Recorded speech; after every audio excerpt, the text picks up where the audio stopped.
आज 14 फरवरी, आज ही के दिन पुलवामा हमला हुआ था, जिसमें भारत के 40 जवान शहीद हुए थे। आइए जानते हैं इस घटना के बारे में। दिन था गुरुवार, तारीख 14 फरवरी 2019। समय करीब दोपहर के 3:30 बजे थे। जम्मू श्रीनगर राष्ट्रीय राजमार्ग पर करीब 2500 जवानों को लेकर 78 बसों में सीआरपीएफ का काफिला गुजर रहा था। सामान्य दिन की तरह ही उस दिन भी सीआरपीएफ के वाहनों का काफिला अपनी धुन में जा रहा था। हालांकि घाटी में आतंकी गतिविधियों को देखते हुए काफिले में चल रहे सभी सुरक्षाकर्मी सतर्क थे। सड़क पर उस दिन भी सामान्य आवाजाही थी।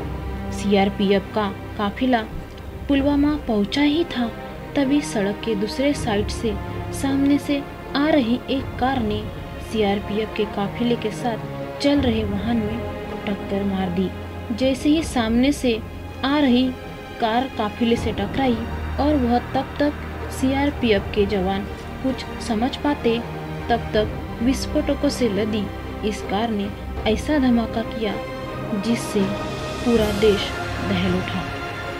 14 फरवरी का दिन भारत के इतिहास में काला दिन साबित हो गया। सड़क के दूसरी तरफ से आकर आतंकी की कार ने सीआरपीएफ जवानों के काफिले के एक वाहन में टकराकर ऐसा धमाका किया जिसमें न सिर्फ जवान शहीद हुए बल्कि बस के परखच्चे उड़ गए। यह हमला था या फिर कुछ और, यह बात भारतीय जवान जब तक समझ पाते, आतंकियों ने गोलियां बरसानी शुरू कर दी।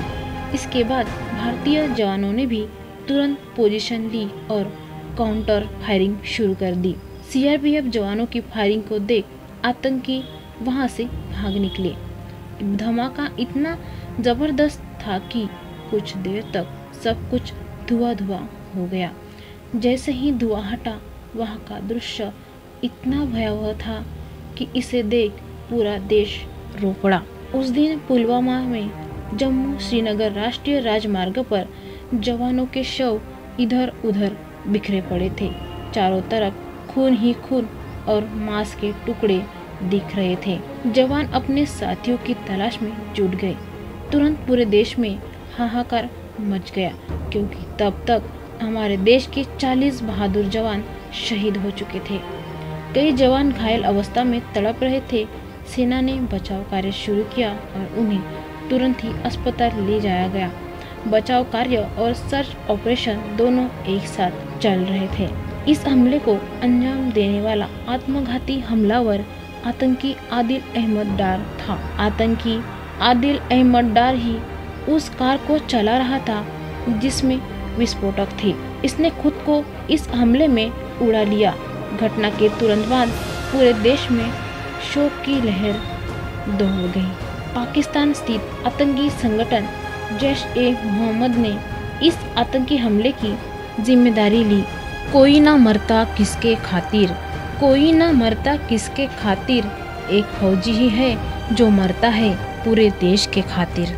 केएम टीवी चैनल की ओर से पुलवामा हमले में शहीद हुए सभी जवानों को भावपूर्ण श्रद्धांजलि।